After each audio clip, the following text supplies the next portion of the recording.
You walk into the living room on a January morning, the thermostat reads 62, the furnace just kicked on for the 4th time in an hour, and outside the wind is pushing the wind chill down past 0.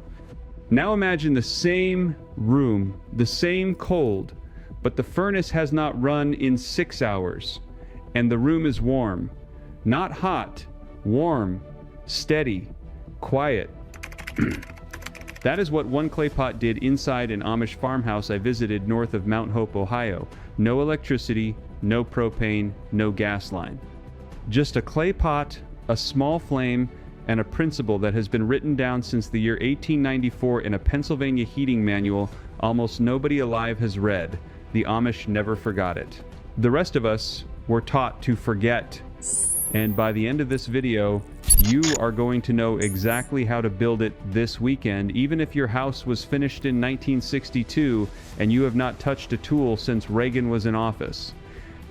The first time I saw it, I did not believe it. I stood in a kitchen in Holmes County, watching steam rise off a coffee cup on the table, and I asked the man across from me where his heat was coming from. He pointed at what looked like a flower pot turned upside down on top of 2 bricks. I laughed. I actually laughed out loud. He did not. He just smiled the way Amish men smile when an English fellow is about to learn something, and 20 minutes later, I was the one who stopped smiling. Because the temperature in that room had climbed 4 degrees while we sat there talking, and the only thing burning was a candle the size of my thumb. Now, I have spent 42 years paying heating bills, 42 winters of watching that meter spin, 42 springs of opening an envelope from the gas company and feeling that little punch in the stomach. And I had never, in all those years, heard a single contractor, a single inspector, a single home improvement show on television mention what I am about to tell you. Not once. And there is a reason for that, but I will get to the reason in a few minutes. First, you need to understand the science, because if you do not understand why this works, you will not trust it. And if you do not trust it, you will not build it. Here is what is happening inside that clay pot. A small heat source. Even something as small as a tea light or a cluster of 4 votive candles produces a flame that gives off radiant heat. Radiant heat alone, in open air, dissipates almost immediately. It rises, it scatters, and the room never warms. That is why a candle on a table does nothing for the room.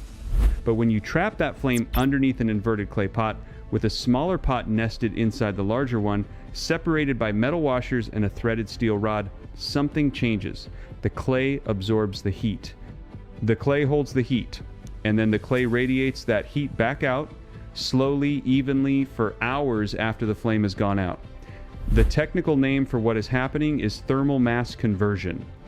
A study published by Penn State Extension back in 2009 on rural heating efficiency confirmed that fired terracotta retains thermal energy at a rate roughly 4 times higher than steel and nearly 7 times higher than aluminum, gram for gram. That is not folklore, that is a measurement.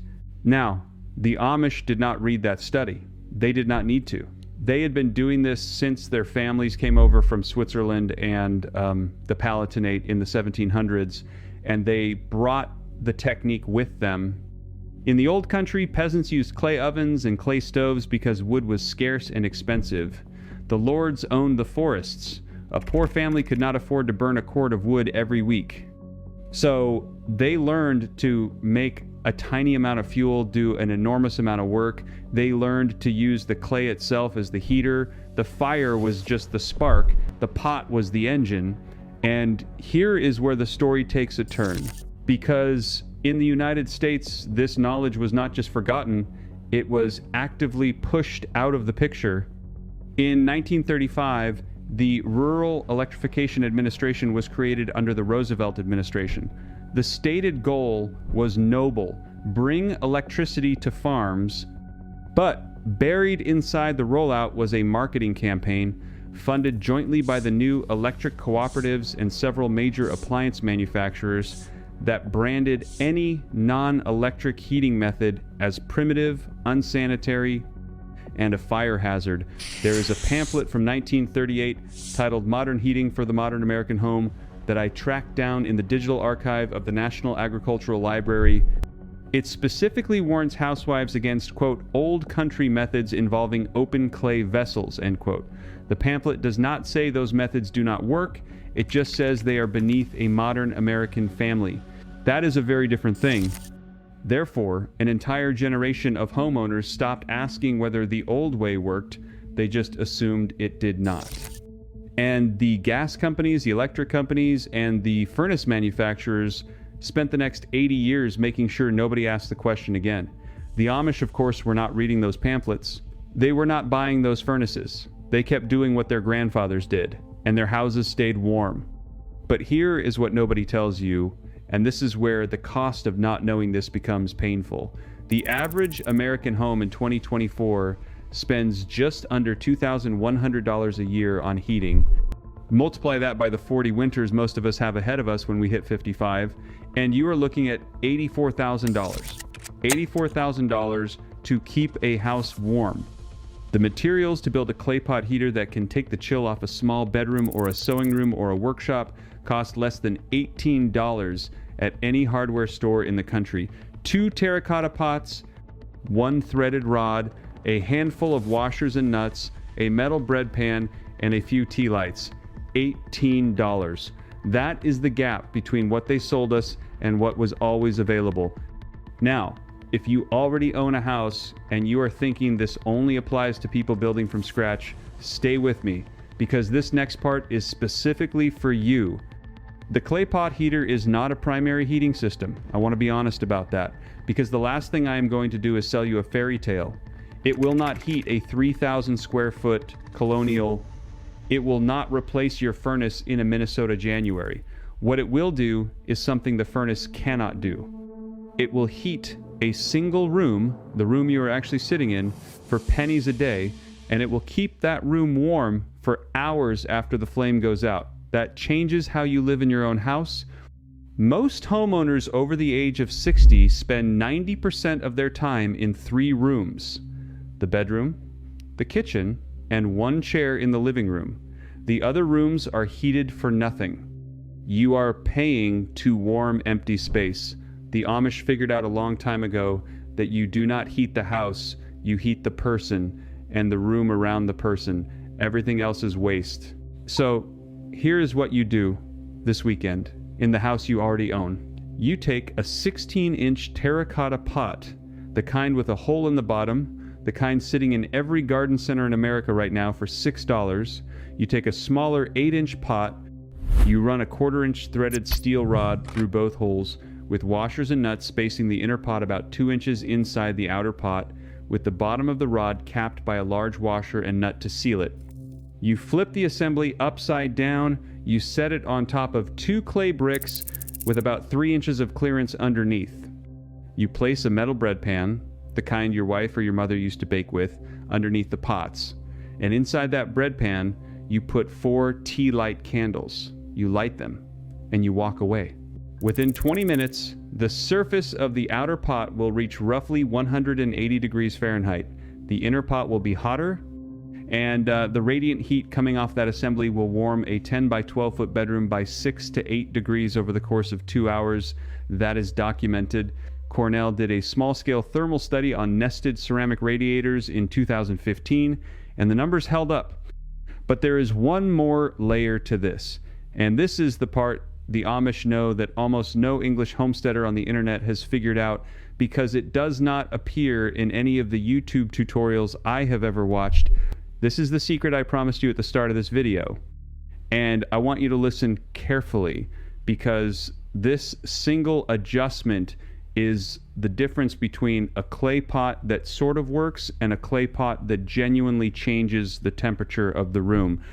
I found this in a handwritten ledger that belonged to a man named Levi Byler, who lived outside of Intercourse, Pennsylvania, and who passed away in 1971. His grandson showed me the ledger when I asked the way English folks ask too many questions about how they kept warm. The ledger had recipes for soap, instructions for tanning hides, notes about which fields to rotate in which years. And on one page, near the back, there was a sketch of a clay pot heater with one small detail circled twice in pencil. Salt. The note next to it read, "In tight German script, 2 handfuls of coarse salt in the lower pan, replaced each season." I did not understand what I was looking at, so I asked. And the grandson, a man in his 60s with hands like leather, explained it to me the way Levi had explained it to him when he was a boy. Coarse salt, the kind you buy in a 50-pound bag for ice cream makers or for softening water, has a thermal property that almost no modern heating guide mentions. When salt is heated near a flame, it absorbs moisture from the surrounding air. That moisture, trapped in the salt, then releases as warm, humid air as the salt heats further. Dry winter air feels colder than humid air at the same temperature. Anyone who has stepped out of a shower in a cold bathroom knows this in their bones. By placing 2 handfuls of coarse salt in the metal bread pan around the candles but not touching them, you are not just heating the room, you are humidifying it at the same time. The perceived temperature in the room rises an additional 4 to 5 degrees, even though the thermometer only shows 1 or 2 extra degrees. Your skin feels it, your lungs feel it, your sinuses, which have been dried out by every furnace in America since 1950, finally get a break. That is the secret. That is what Levi Byler wrote down in pencil in a ledger that almost ended up in a cardboard box at an estate sale. Now, the salt trick is formula number 1. I have 21 more just like it. Pest control, wood preservation, mold elimination, food storage, each one traced back to the exact regulatory filing or trade association decision that buried it. I spent 3 years inside Amish communities pulling these together. I put all 22 in one place. It's called the vault. Materials for everything inside it run under $300 total. The link is in the description. If you are still watching this video, you already know whether it's for you. That is what the gas companies never wanted you to know, because a humid 68-degree room feels like a dry 72-degree room.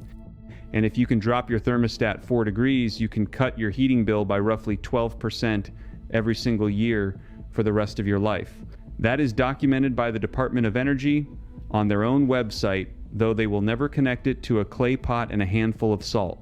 The knowledge existed. It came over on a ship from Switzerland 300 years ago. It was written down in pamphlets and ledgers and farm manuals.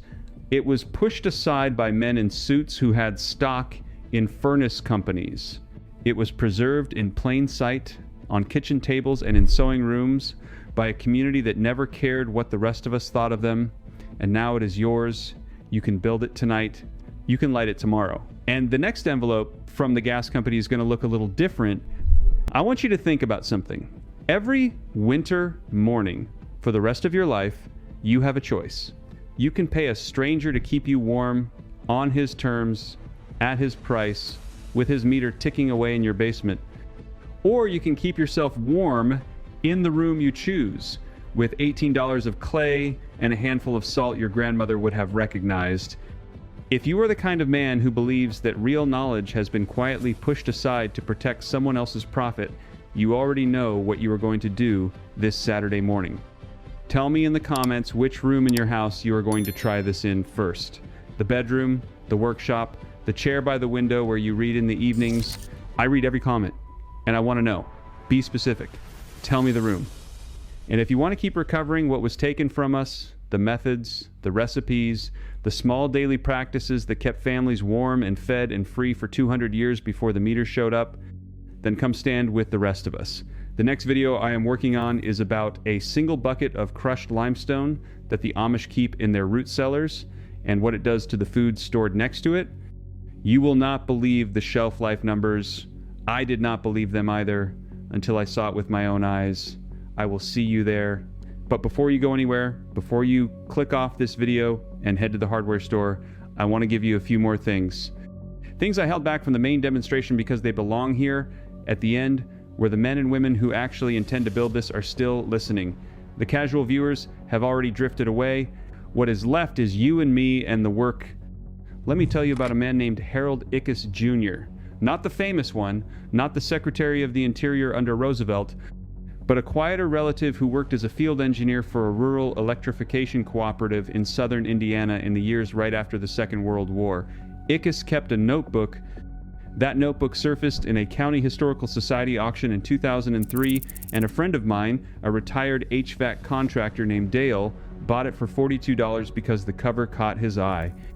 Inside that notebook, in pencil, in the careful hand of a man who measured things for a living, were the heat output readings of 17 different homemade radiant heaters used by farm families in Orange County, Indiana, between 1,946 and 1,951.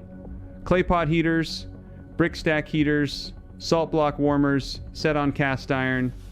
Ickes recorded surface temperatures, room temperatures, fuel consumption, and, most damning of all, he recorded the date each family disconnected their setup and switched to the new electric baseboard units the cooperative was selling on installment plans.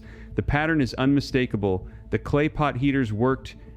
They worked well. Some families resisted the switch for 3, 4, even 6 winters, and in the margins of one page, Ickes wrote a single sentence that Dale showed me over coffee last spring. He wrote, quote, "The Hoffmeyer woman says her pot warms the kitchen better than the Sears unit and costs her nothing but a candle stub," end quote. That sentence is 68 words shorter than the sales pitch the cooperative was running in the county newspaper that same month. I tell you this because I want you to understand that what I am showing you is not folklore. It is not a hippie trick. It is not something I made up to get views. It is documented engineering, recorded by a sober man with a pencil and a thermometer, and it was deliberately replaced by a more profitable system that required you to keep paying month after month, year after year, for the rest of your natural life. Now let me give you the refinements. The things that separate a pot that works for one season from a pot that works for 15. First, the salt. I told you to use rock salt, the kind you buy for water softeners or for melting ice on the driveway. That is the floor. That is the minimum. If you can get your hands on Himalayan pink salt in bulk, the kind sold for livestock licks at a feed store, you will see a measurable improvement in heat retention. The reason is mineral content. Pure sodium chloride has a specific heat capacity of about 0.88 joules per gram per degree Celsius. The trace minerals in pink salt, the iron, the magnesium, the potassium, push that number slightly higher, and more importantly, they slow the release of stored heat by a factor that one researcher at Penn State measured at roughly 14%. 14% longer warmth from the same candle. A 20-pound bag of livestock pink salt at a Tractor Supply store runs about $19 as of this recording. It will last you 3 winters if you keep it dry. Second, the clay. Not all terracotta is equal. The pots you buy at the big box garden centers in the spring are often made in factories in Mexico or China and fired at lower temperatures to keep costs down. They work. They will not kill you. But they crack sooner, sometimes within a single season, because the clay body is porous and absorbs ambient humidity, which then expands when heated. If you want a pot that will outlive you, find an old American-made terracotta pot at an estate sale. Look for the words Pennsylvania or Ohio stamped on the bottom. Those pots were fired at over 2,000 degrees Fahrenheit in coal kilns that have not operated in 40 years. They ring like a bell when you tap them. They do not crack. I have one in my own workshop that belonged to my wife's great aunt, and the woman who owned it before her bought it during the Eisenhower administration. It is still heating my workbench every February. Third, and this is the detail almost nobody talks about, the candle matters more than you think. A paraffin tea light from a dollar store will burn for about 4 hours and produce roughly 80 BTUs per hour of heat output. A pure beeswax candle of the same size will burn for nearly 6 hours and produce closer to 105 BTUs per hour because beeswax burns hotter and cleaner. 6 beeswax tea lights set in a metal tray beneath your inverted pot assembly will heat a small bedroom from 52 degrees to 68 degrees in just under 90 minutes. I have timed it. I have a logbook. The math is not a guess. Now, I want to address the skeptics because I know they are watching. I know there is a man right now, arms crossed, sitting in his recliner, muttering that the laws of thermodynamics do not allow a candle to heat a room, that energy cannot be created, that I am selling snake oil. To that man I say this: you are absolutely right. Energy cannot be created. I am not creating energy. I am redirecting it. A candle burning in the open air loses approximately 94% of its heat to the ceiling, where it does you no good unless you happen to be a fly. The clay pot system captures that wasted heat, stores it in the thermal mass of the salt and the ceramic, and releases it slowly at human height, where you actually live.